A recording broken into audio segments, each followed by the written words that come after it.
السلام علیکم ورحمۃ اللہ وبرکاتہ۔ الحمد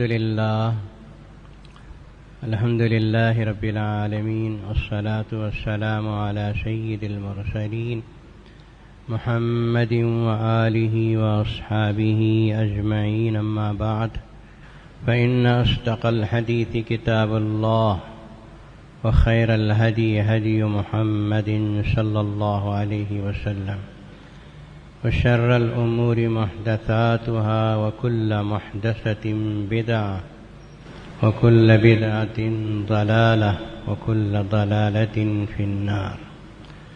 قال الله تبارك وتعالى: أعوذ بالله من الشيطان الرجيم، بسم الله الرحمن الرحيم، والحافظين فروجهم والحافظات والذاكرين الله كثيرا والذاكرات أعد الله لهم مغفرة وأجرا عظيما، صدق الله مولانا العظيم۔ محترم حاضرین، پچھلے جمعہ میں نے عرض کیا تھا، آپ کو یاد ہوگا کہ سورہ نور میں اللہ تعالیٰ نے سب سے پہلا حکم جو نازل فرمایا وہ یہ ہے کہ اگر غیر شادی شدہ شخص زنا کرے، مرد یا عورت، تو اس کو 100 کوڑے مارے جائیں گے، اور اگر شادی شدہ شخص یا کوئی عورت اس فعل بد میں مبتلا ہوتے ہیں تو ان کو سنگسار کر دیا جائے گا۔ یہ قرآن مجید کا حتمی اور قطعی حکم ہے۔ اس حکم کے پیچھے حکمت یہ ہے کہ اللہ تعالی مسلمانوں کو پاک دامن اور عفت و عصمت کے ساتھ دیکھنا چاہتے ہیں۔ مسلمانوں کا معاشرہ، یا یوں کہیے کہ اسلامی معاشرہ، اس کے ستونوں میں سب سے اہم ستون ہے پاک دامن ہونا۔ امت کا ہر فرد، امت کی ہر عورت پاک دامن ہو، اس کے اخلاق و کردار میں کسی قسم کا جھول نہ ہو، بد نظری نہ ہو، بد نیتی نہ ہو، دل اور دماغ کے اندر کسی قسم کی خرابی نہ ہو، ماں بہن کی عزت ہو، بڑوں کا ادب ہو، چھوٹوں پہ شفقت ہو، نظریں غلط نہ اٹھتی ہوں۔ یہ اسلامی ماحول اور معاشرے کی خصوصیات ہیں۔ اپنی عزت کی حفاظت کرو، اپنی عصمتوں کی حفاظت کرو۔ اس امت مسلمہ کے مردوں کو بھی چاہیے، عورتوں کو بھی چاہیے کہ وہ اپنی نگاہ کے ساتھ ساتھ، اپنے دل و دماغ کے ساتھ ساتھ اپنی شرمگاہوں کا بھی غلط استعمال کرنے سے حفاظت کریں۔ اس کے لیے اللہ تبارک و تعالیٰ کی طرف سے وعدے ہیں۔ قرآن مجید میں ارشاد فرمایا: والحافظین فروجہم والحافظات، وہ مرد جو اپنی شرمگاہوں کا غلط استعمال نہیں کرتے، وہ عورتیں جو اپنی شرمگاہوں کا غلط استعمال نہیں کرتے، مطلب یہ کہ ناجائز طریقے پر استعمال نہیں کرتے، پھر اللہ کو یاد کرتے ہیں، اللہ کا ذکر کرتے ہیں، تو اعد اللہ لہم مغفرۃ، اللہ پاک نے ان کے لیے مغفرت تیار کر رکھی ہے، واجرا عظیما، اور ان کے لیے بڑا اجر ہے۔ صرف نمازیں پڑھ لیں، ذکر و اذکار کر لیں، لیکن گھروں میں گندگی ہو تو کام نہیں بنے گا۔ اپنے اخلاق و کردار کو بنائیے، اپنی عزتوں اور عصمتوں کی حفاظت کیجیے، شرمگاہوں اور زبانوں کا غلط استعمال سے بچیے۔ اللہ تعالیٰ نے قرآن مجید میں کئی جگہ یہ الفاظ فرمائے ہیں کہ اپنی شرمگاہوں کی حفاظت کرنے والے ہی سچے مومن ہیں، غلط استعمال کرنے والے کے ایمان میں خلل ہوتا ہے۔ قد افلح المؤمنون، مومن کامیاب ہو گئے۔ کون سے مومن؟ صرف ٹوپی اور صرف داڑھی یا اپنے آپ کو اسلامی نام رکھ لینے والے؟ اللہ نے صفتیں بیان فرمائی، الذین هم فی صلاتهم خاشعون، وہ مومن جو اپنی نمازوں میں خشوع اور خضوع برتتے ہیں۔ کئی صفتوں کے ساتھ اللہ تعالیٰ نے یہ بھی فرمایا کہ والذین هم لفروجهم حافظون، وہ مومن مرد و عورت جو اپنی شرمگاہوں کے غلط استعمال سے بچتے ہیں۔ اللہ نے انسان میں شہوت رکھی ہے، اس کو استعمال کرنے کا موقع بھی اللہ نے فراہم کیا، الا علی ازواجہم، ہاں اگر تمہاری بیویوں کے پاس تم جاتے ہو تو تمہیں کوئی پکڑ نہیں، کوئی مواخذہ نہیں، بلکہ الٹا ثواب ملے گا۔ سمجھ میں آ رہا ہے؟ الٹا ثواب ملے گا۔ صحابہ کرام رضوان اللہ تعالی علیہم اجمعین کے مجمع میں آپ نے فرمایا کہ بیوی کے منہ میں لقمہ دو گے تو صدقے کا ثواب ہے۔ صحابہ کرام کو بڑا تعجب ہوا، پوچھا کیوں؟ فرمایا کہ یہی کام اگر غیر عورت کے لیے کرو گے تو گناہ ہوگا نہیں ہوگا؟ گناہ ہوگا۔ جب اپنی بیوی کے منہ میں لقمہ دو گے تو پھر ثواب کیوں نہیں ملے گا؟ صاف بات ہے، صدقے کا اجر و ثواب ہے۔ غلط استعمال نہ ہو، الا علی ازواجہم۔ اس زمانے میں لونڈیوں کا رواج تھا، اب لونڈیوں کا رواج بھی ختم ہو گیا، صرف بیوی، ایک بیوی رکھو، دو بیوی رکھو، کوئی اسلام میں ممانعت نہیں، لیکن حرام کاری سے بچو، اپنی شرمگاہوں کے غلط استعمال سے بچو۔ یہ ہے پوری سورہ نور قرآن مجید کی مشہور و معروف سورت کے تقریباً 3 رکوع کا خلاصہ ہے۔ اسلام کی تعلیمات میں سب سے اہم تعلیم یہ ہے کہ بندہ مومن اپنے دامن کو پاک و صاف رکھے۔ نوجوانوں کو خاص طور پر یہ ضروری ہے کہ وہ اپنے اخلاق کی حفاظت کریں۔ نبی پاک صلی اللہ علیہ وسلم نے صرف نماز ہی کی تعلیم نہیں دی، بلکہ اپنے اخلاق اور اپنے کردار کو بچا کر رکھنے کی بھی تعلیم دی۔ شہنشاہ ہرقل نے، جو روم کا بادشاہ تھا، شہنشاہ تھا، اس نے ابو سفیان سے، جو اس وقت مسلمان نہیں تھے، ان سے پوچھا کہ ذرا یہ بتاؤ کہ تمہارے پیغمبر محمد صلی اللہ علیہ وسلم جو نبوت کا دعویٰ کرتے ہیں کس بات کی تعلیم دیتے ہیں، ان کا کیا کہنا ہے؟ تو ابو سفیان جو اس وقت کافر تھے، انہوں نے الفاظ جو بیان کیے اسے بخاری شریف نے نقل کیا۔ کان یأمرنا بالصلاۃ والعفاف والصلہ، ایک ایک لفظ کو غور سے سنیے۔ محمد صلی اللہ علیہ وسلم ہم کو نماز کا بھی حکم دیتے ہیں، والعفاف، عفاف پاک دامنی کا بھی حکم دیتے ہیں، غلط استعمال نہیں، والصلہ، اور صلہ رحمی کا، رشتہ داروں کے ساتھ اچھے سلوک کا بھی حکم دیتے ہیں۔ تو عفاف پاک دامنی کو کہتے ہیں، اپنے اخلاق کو صاف رکھنا، اپنی نگاہ کو، اپنے دل دماغ کو، نیتوں کو صاف رکھنا، یہ بندے مومن کے ایمان کے لیے ضروری ہے۔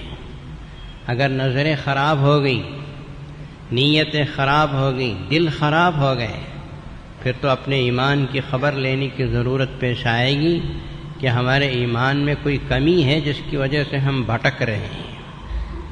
حضرت سیدنا یوسف علیہ السلام، اللہ کے جلیل القدر نبی، زلیخا نے ان کو دعوت دی گناہ کی، قالت حیت لک۔ سورہ یوسف میں اللہ تعالیٰ نے بڑی تفصیل سے ان کے کردار کو بیان کیا۔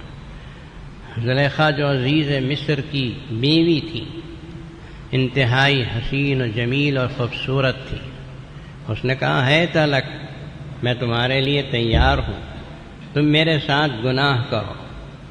تو حضرت سیدنا یوسف علیہ السلام نے جو الفاظ کہے، اللہ نے قیامت تک کے لیے اس کو نوجوانوں کے لیے محفوظ کر دیا قرآن مجید۔ قال معاذ اللہ، حضرت یوسف علیہ السلام نے فرمایا اللہ کی پناہ، کوئی رکاوٹ نہیں۔ عزیز مصر کی بیوی خود ہی 7 دروازوں میں بند گناہ کی طرف بلا رہی ہے، کوئی رکاوٹ نہیں ہے۔ حضرت یوسف علیہ السلام نے 7 دروازوں کے اندر بند کمرے میں اللہ کو یاد کیا، نہیں مجھے اللہ کا ڈر ہے، میں اللہ سے ڈرتا ہوں، اللہ کی پناہ چاہتا ہوں۔ یہ 7 کیا 700 دروازے بھی ہوں تو اللہ کی نظر سے بچ نہیں سکتے۔ اللہ ہماری مغفرت فرمائے، ہم پتہ نہیں کہاں کہاں بھٹک رہے ہیں، کہاں کہاں غلطیاں کرتے چلے جا رہے ہیں۔ قال معاذ اللہ، اللہ کی پناہ اس طرح کی بدفعلی سے اور بدنیتی، اس طرح کے حرام کاموں سے میں اللہ کی پناہ چاہتا ہوں۔ مجھے یاد آیا حضرت سلیمان بن یسار جو بڑے تابعی ہیں، ان کے بارے میں تاریخ میں لکھتے ہیں کہ ایک مرتبہ وہ ایک قافلے کے ساتھ حج کو نکلے۔ راستے میں اس زمانے میں اونٹوں گھوڑوں پہ سفر ہوتا تھا، راستے میں کسی جگہ پڑاؤ ڈالے خیمے کے اندر موجود تھے، سارے ساتھی ادھر ادھر بکھرے ہوئے تھے اپنی ضرورتوں کے لیے، تو ایک خوبصورت عورت نقاب پہنے ہوئے ان کے خیمے میں آ گئی اور آ کر حضرت سلیمان بن یسار کے سامنے کھڑی ہو گئی، سوال کیا، کچھ مانگا۔ حضرت سلیمان بن یسار رحمۃ اللہ علیہ فرماتے، میں نے سوچا کہ شاید کچھ پیسے کھانے پینے کی چیز مانگتی ہے، تو میں نے کچھ کھانے پینے کی چیزیں اس کے سامنے آگے کر دی۔ تو اس عورت نے کہا کہ اتنے بے وقوف ہو، پھر اپنا نقاب اس نے کھول دیا۔ بہت حسین و جمیل خوبصورت عورت، کہا کہ میں بھی جوان، تم بھی جوان، میں تم سے کیا مانگ سکتی ہوں؟ حضرت سلیمان بن یسار رحمۃ اللہ علیہ سمجھ گئے کہ یہ میری پوری زندگی کے اعمال کو برباد کرنے کے لیے آئی ہے، اور چیخیں مار کے دہاڑے مار کے رونے لگے۔ اتنا زور سے روئے کہ وہ عورت حیران و پریشان ہو کے خیمے سے باہر چلی گئی اور بھاگ گئی۔ حضرت سلیمان بن یسار رحمۃ اللہ علیہ بہت دیر تک روتے رہے، اللہ نے بچا لیا، ورنہ پتہ نہیں میں ملوث ہو جاتا تو برباد ہو جاتا۔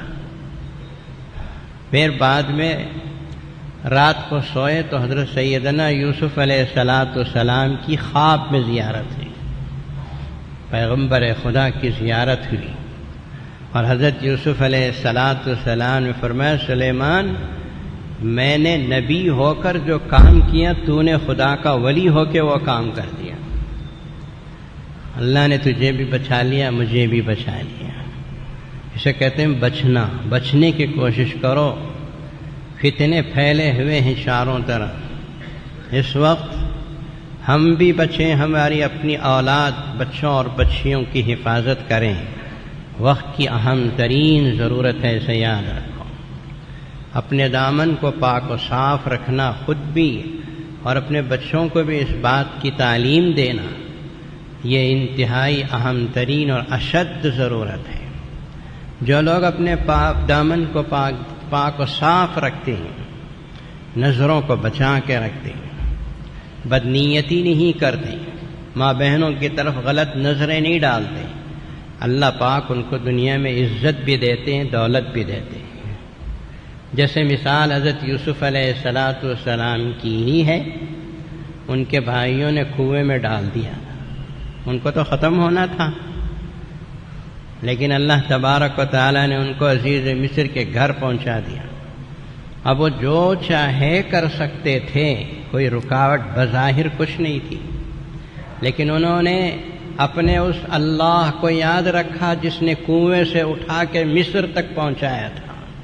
اپنے اللہ کو یاد رکھنا چاہیے، جو ہمیں قوت و طاقت دے رہا ہے، کھلا رہا ہے، پلا رہا ہے، جیسے یوسف علیہ السلام نے یاد رکھا، اپنے اللہ کو یاد رکھا۔ فرمایا قال معاذ اللہ، اس کی وجہ سے اللہ نے ان کو مصر کا بادشاہ بنا دیا۔ کہاں وہ کنویں میں پڑا ہوا مجبور و بے بس و لاچار بچہ، اور کہاں مصر کی بادشاہت تعز من تشاء و تذل من تشاء، یہ اللہ پاک کے لیے معمولی بات ہے۔ جو اللہ کو ڈر کے چلتے ہیں اللہ تعالیٰ ان کو ایسے ہی نوازتے ہیں۔ ہم نے بچپن میں بہت پڑھا، بہت سنا کہ ایک طالب علم کتابیں لے کے مدرسے کو جایا کرتا تھا، نوجوان طالب علم۔ اس زمانے میں کھانے پینے کا انتظام نہیں تھا مدارس میں، اپنے گھروں سے جاتے تھے، پڑھتے تھے، واپس آتے تھے۔ طالب علم روزانہ جب گزرتا تھا راستے میں ایک عورت کی نظر ان پہ پڑتی تھی، وہ چاہتی تھی کہ اس نوجوان طالب علم کو اپنے گھر بلاؤں اور اس سے میں اپنی ضرورت پوری کروں۔ ایک مرتبہ اپنی خادمہ سے، نوکرانی سے کہا کہ اس طالب علم کو خط پڑھنے کے بہانے گھر لے کے آؤ۔ نوکرانی گئی، کہا کہ خط پڑھنے کے لیے تم پڑھے لکھے ہو، ہماری مالکہ بلاتی ہیں، ذرا خدمت انجام دے دو۔ تو یہ طالب علم سیدھے سادے اندر گئے تو اس عورت نے جو دولت مند تھی دروازہ بند کر لیا اور کہا کہ تم مجھ سے زنا کرو ورنہ میں چیخ اور چلا کر تم کو بدنام کر دوں۔ کیا کریں گے؟ آپ ہوتے تو کیا کرتے؟ کسی کے ذہن میں کچھ سجائی دیتا ہے؟ لیکن اللہ جسے بچانا چاہتے ہیں اسے سجائی دے دیتے ہیں۔ اس طالب علم نے دیکھا کہ اگر اس کی ضرورت پوری کروں تو میرا پاک پروردگار ناراض ہو جائے گا، اور اگر نہ کروں تو میں مفت میں بدنام ہو جاؤں گا۔ انہوں نے کہا اچھا چلو ٹھیک ہے، میں تمہارے ساتھ بدفعلی کے لیے تیار ہوں، ذرا پیشاب کو جا کے آ جاؤں۔ اندر گئے، پاخانہ کیا، پورا پاخانہ جسم پہ مل کے آ گئے۔ کوئی ناک میں باس تک لینے تیار نہیں، لیکن انہوں نے اپنا ہی پاخانہ اپنے جسم پہ مل کے باہر آئے۔ اس عورت نے جو دیکھا کہ یہ تو بدبودار بن گئے، پورے جسم پہ پاخانہ مل کے آ گیا، تو زور سے لات مار کے دروازے سے باہر نکالا، چل نالائق مردود کہیں کا۔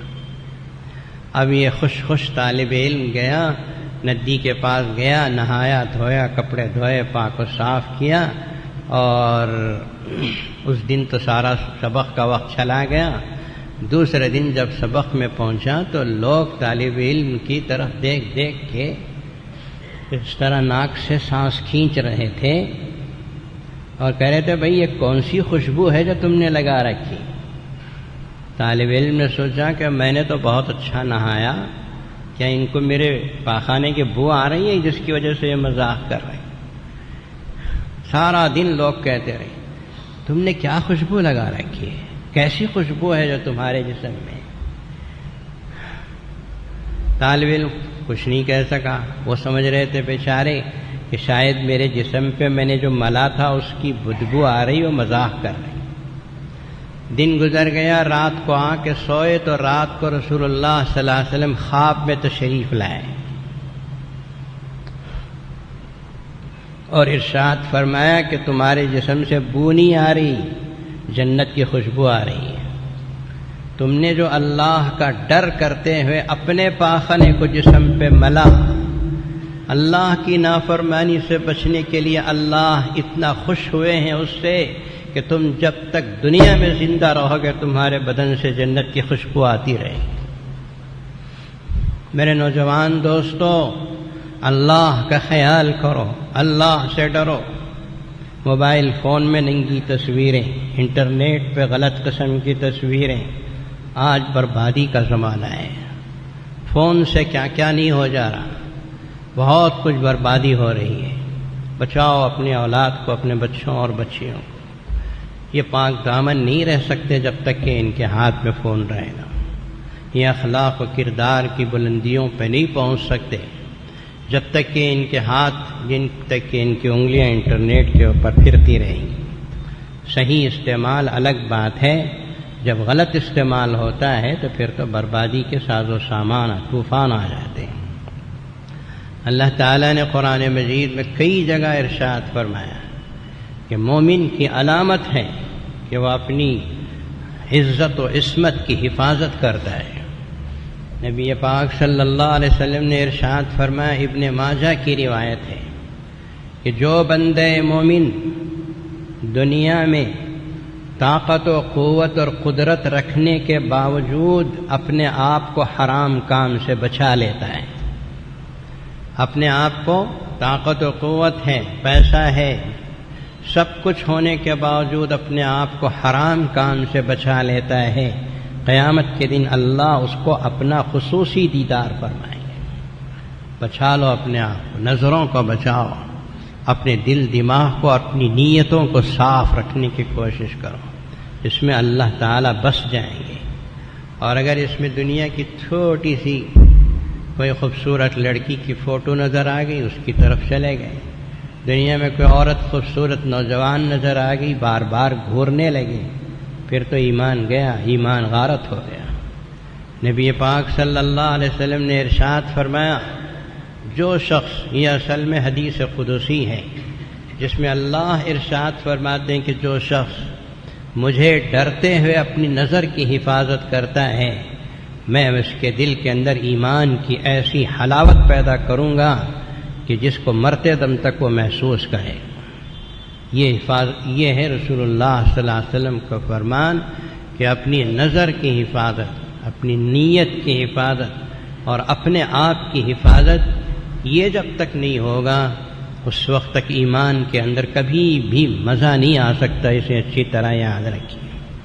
نبی پاک صلی اللہ علیہ وسلم نے ارشاد فرمایا، قیامت کے دن جب کہ عرش کے سائے کے علاوہ کوئی سایہ نہیں ہوگا، سورج سوا نیزے پر ہوگا، انسانوں کے بدن سے پسینہ نکل کر اتنا پسینہ ہوگا جتنے آدمی کا گناہ ہے تو گناہ اس پسینے میں وہ ڈوبتا رہے گا۔ ایک اللہ پاک کا عرش کا سایہ ہوگا اور کوئی سایہ نہیں۔ اس سائے میں 7 قسم کے انسانوں کو اللہ پاک جگہ دیں گے۔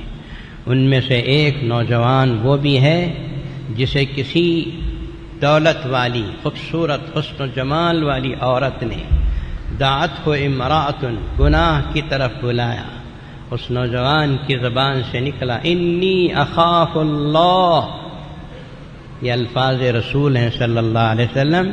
اس نوجوان کی زبان سے نکلا، میں اللہ سے ڈرتا ہوں، میں تیرے پاس نہیں آ سکتا۔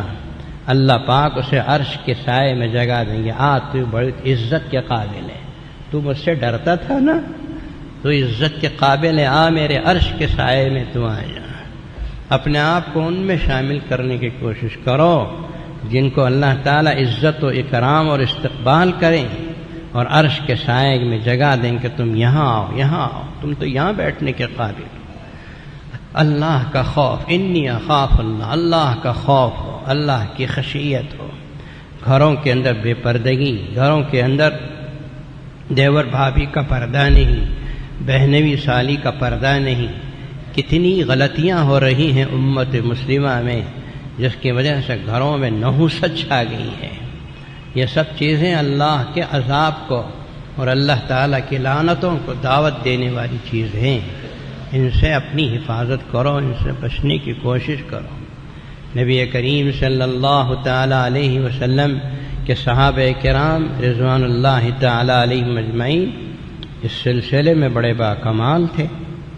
انہوں نے اللہ کے نبی صلی اللہ علیہ وسلم کی تعلیمات کو اس درجے لیا کہ آپ کی تعلیمات پر عمل کیا اور دنیا کی ہر چیز کو ٹھوکر مار دی۔ حضرت مرثد بن المرثد ایک مشہور و معروف صحابی ہیں رضی اللہ عنہ، ان کے بارے میں تاریخ میں لکھتے ہیں، روایتوں میں آیا کہ ان کو اللہ کے نبی صلی اللہ علیہ وسلم نے مکہ المکرمہ سے جب آپ حج فرما کر مدینہ واپس ہوئے تو ان سے کہا کہ تم سارے لوگ ہجرت کر کے آ رہے ہیں، جو کمزور قسم کے لوگ مکے میں ہیں ان کو لے کر مدینہ آنے کا تم انتظام کرو۔ تو یہ رہ گئے وہاں مکے میں، سب جتنے لوگ جانا چاہتے تھے، کسی کو سواری کی ضرورت، کسی کو پیسے کی ضرورت، ان کے لیے انتظامات کرتے رہے۔ جب سب ختم ہو گئے تو انہوں نے بھی مکے سے مدینے جانے کا ارادہ کیا۔ مکے سے نکلے، جیسے ہی مکہ المکرمہ سے حدود سے نکلے تھے ایک عورت سے ملاقات ہوئی جس کا نام عناق لکھا ہے تاریخ میں، اور کہتے ہیں کہ یہ عورت زمانے جاہلیت کی فاحشہ عورت تھی اور پرانے تعلقات تھے حضرت مرشد رضی اللہ تعالیٰ عنہ کے۔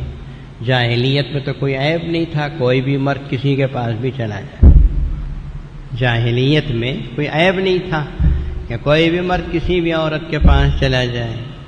تو حضرت مرشد کے اس کے تعلقات تھے عناق عورت کے ساتھ۔ اس عورت نے دیکھا تو حضرت مرشد کو پہچان لیا، مرشد میم رے سے دال صحابی کا نام ہے۔ اس عورت نے ان کو پہچان لیا اور ان سے کہا کہ مرشد کہاں جا رہے ہو؟ مدینہ جا رہے ہو؟ آج رات ہمارے ساتھ رہ جاؤ۔ اس نے دعوت گناہ دی، پرانے تعلقات جاہلیت میں تھے، آج کی رات ہمارے پاس رہ جاؤ۔ حضرت مرشد رضی اللہ تعالیٰ عنہ فرماتے نہیں، اب تو میں مسلمان ہوں اور مسلمان اسلام کو مانتا ہے، اسلام نے زنا کو حرام قرار دے دیا، میں تو کسی صورت میں تیرے پاس ٹھہرنے کے لیے تیار نہیں ہوں۔ عناق نے کہا کہ اچھا تم اتنا بھول گئے مجھے، پرانے تمہارے تعلقات تھے، میں اس کی دہائی تم کو دے رہی ہوں، اس کا بھی تمہیں خیال نہیں۔ حضرت مرشد نے فرمایا کہ جب ہم تیرے ساتھ تعلق رکھتے تھے، جب اللہ کے رسول کو نہیں پہچانتے تھے، اب تو ہمیں اللہ کے رسول کی پہچان ہو گئی، اب ہم اچھے برے کو سمجھ چکے ہیں، کیا کھانے کی چیزیں کیا تھوکنے کی چیزیں ہم کو پتہ چل گیا، اب تو رہنے والا نہیں۔ عناق نے کہا کہ اچھا میں بھی چیخ مار کے لوگوں کو جمع کرتی ہوں اور تم پہ الزام لگاتی ہوں۔ حضرت مرشد کہتے ہیں کہ آپ کون الجھے اس سے؟ تو میں بھاگا وہاں سے، پہاڑیوں میں دامنوں میں بھاگتا کفار و مشرکین سے بچتا آتا مدینۃ المنورہ چلا گیا اور نبی پاک صلی اللہ علیہ وسلم سے عرض کیا تو اللہ کے نبی صلی اللہ علیہ وسلم نے فرمایا کہ تم پہ خدا کی رحمت ہو، تم نے اپنے آپ کو اللہ کی مدد سے بچا لیا، اللہ کی مدد سے تم بچ گئے۔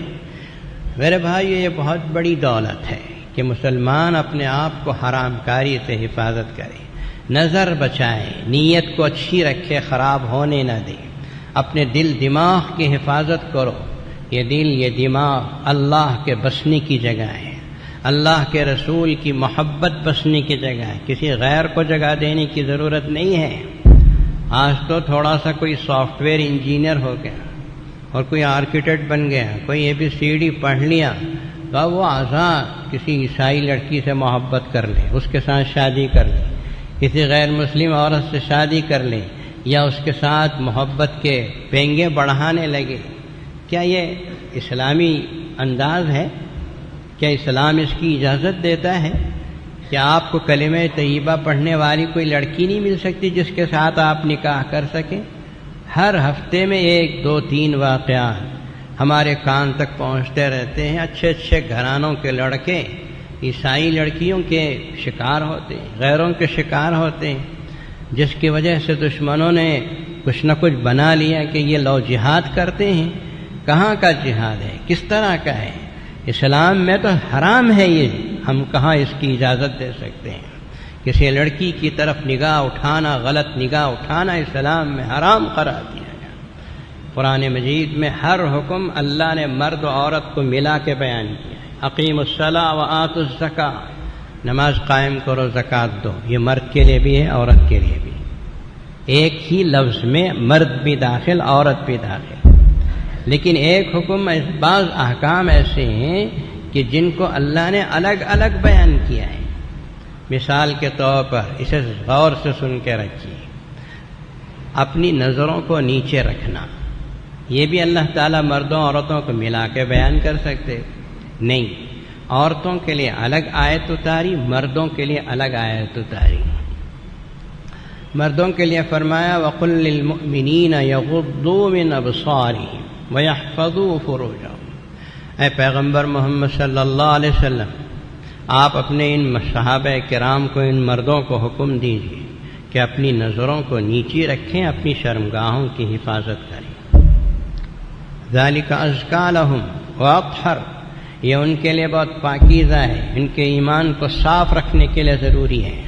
ان اللہ خبیر بما یصنعون، یہ جو کچھ کے کرتے ہیں اللہ پوری طرح باخبر ہے۔ یہ مت سمجھو کہ اللہ تعالیٰ قفل لگا لینے، دروازہ بند کرنے سے اللہ کی نظر سے کچھ چھپ گیا۔ تو مردوں کو فرمایا قل للمؤمنین یغضوا من ابصارہم، مردوں کو حکم دو، مسلمان مردوں کو کہ نظر نیچے رکھیں۔ یہ ایک ہو گیا، عورتوں کو الگ سے فرمایا، اسی کے بعد ہے، آگے زیادہ دور نہیں۔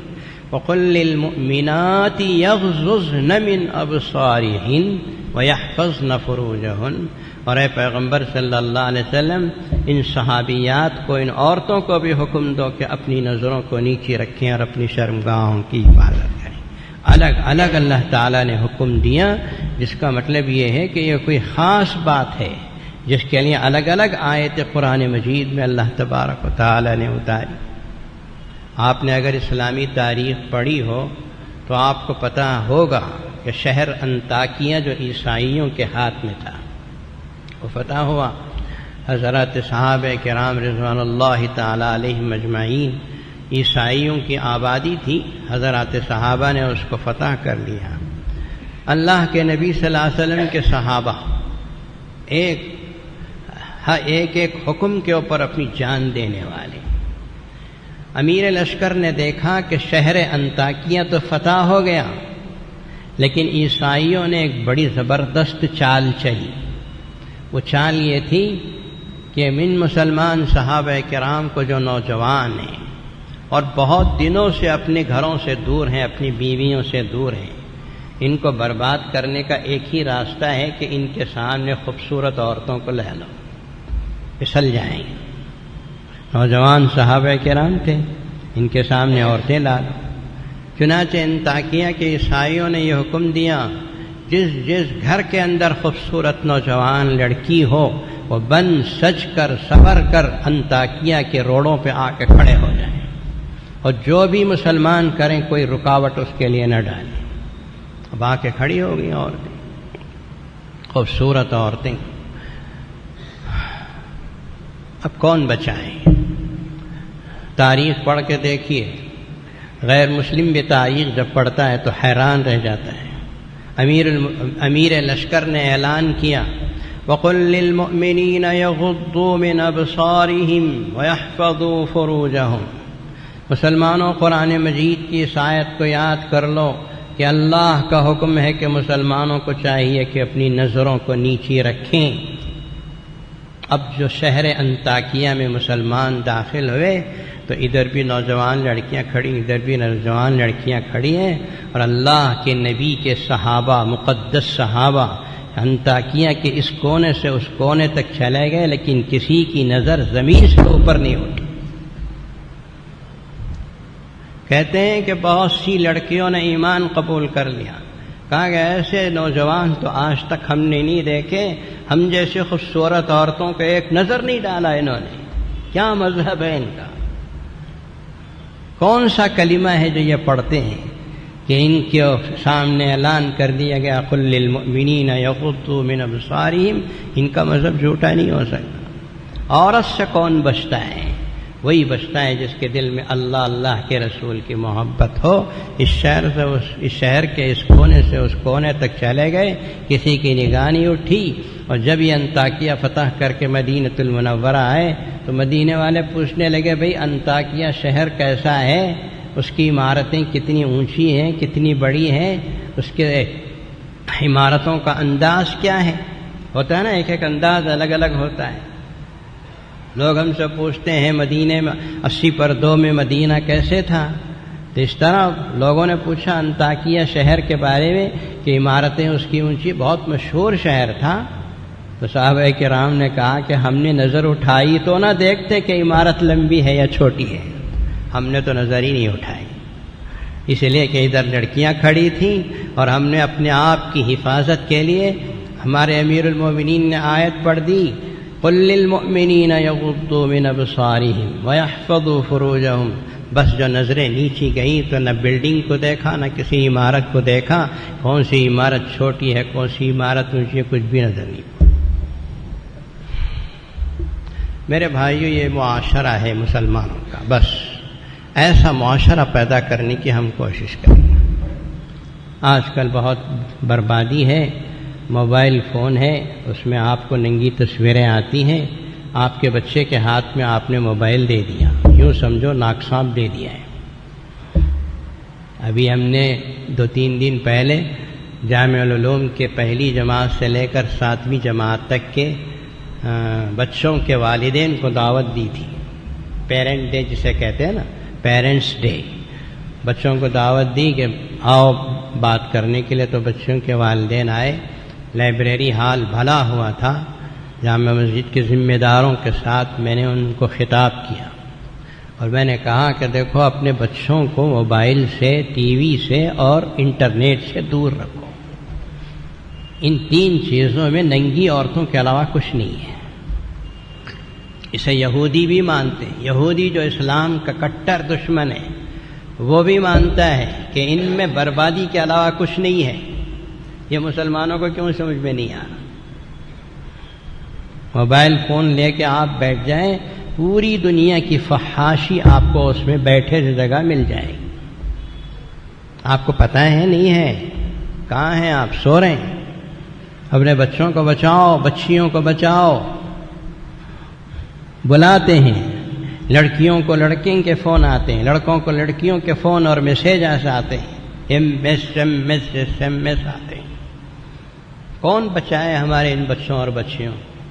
نہیں، کوئی نہیں۔ ہم اور آپ اللہ کی مدد لے کر ہم اور آپ بچا سکتے ہیں۔ بچے کے ہاتھ میں فون مت دو، فون مت دو۔ انٹرنیٹ رکھ کے چلانا چاہتے ہیں تو بازو بیٹھ کے کتنا چلانا ہے، کیا ضرورت ہے، پوری کر کے ختم کرو۔